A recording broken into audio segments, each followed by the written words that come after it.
হিন্দু ধর্মাবলম্বীদের কাছে মহাশিবরাত্রি অত্যন্ত পবিত্র এবং ফলদায়ক একটি ব্রত। শিবপুরাণ ও অন্যান্য শাস্ত্র অনুযায়ী ভক্তিভরে এই ব্রত পালন করলে জাগতিক ও আধ্যাত্মিক উভয় প্রকার সুফল পাওয়া যায়। শিবরাত্রি ব্রত করার প্রধান ফলগুলো নিচে আলোচনা করা হল। ১. পাপ মুক্তি ও মোক্ষলাভ। শাস্ত্রে বলা হয়েছে শিবরাত্রি ব্রত পালন করলে মানুষের অজান্তে করা সমস্ত পাপ থেকে মুক্তি পাওয়া যায়। এই ব্রত পালনের মাধ্যমে জন্ম মৃত্যুর চক্র থেকে মুক্তি বা মোক্ষলাভ সম্ভব হয়। ২. মনোবাসনা পূর্ণ হওয়া।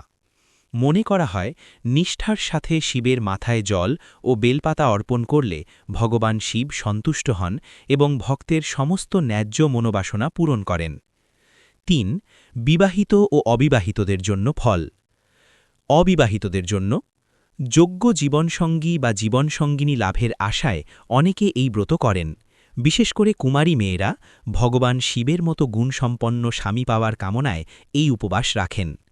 বিবাহিতদের জন্য দাম্পত্য জীবনে সুখ, শান্তি এবং স্বামী স্ত্রীর মধ্যে সুসম্পর্ক বজায় রাখার জন্য এই ব্রত অত্যন্ত কার্যকর। দীর্ঘায়ু ও সুস্বাস্থ্য লাভ। শিবরাত্রি ব্রত করলে শারীরিক ও মানসিক শান্তি লাভ করা যায়।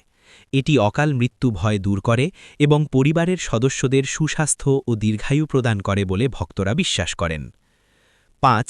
আত্মশুদ্ধি ও একাগ্রতা। সারাদিন উপবাস থেকে রাত্রিবেলায় শিবের আরাধনা করলে মনের চঞ্চলতা কমে এবং একাগ্রতা বৃদ্ধি পায়। এটি অন্তরের অন্ধকার দূর করে জ্ঞানের আলো জ্বালিয়ে দেয়। একটি বিশেষ তথ্য: শিবপুরাণ অনুসারে শিবরাত্রির চতুর্প্রহরের পূজা এবং উপবাস করলে যে পুণ্য অর্জিত হয় তা অন্য কোনো দান বা তীর্থযাত্রার পুণ্যের চেয়ে কম নয়।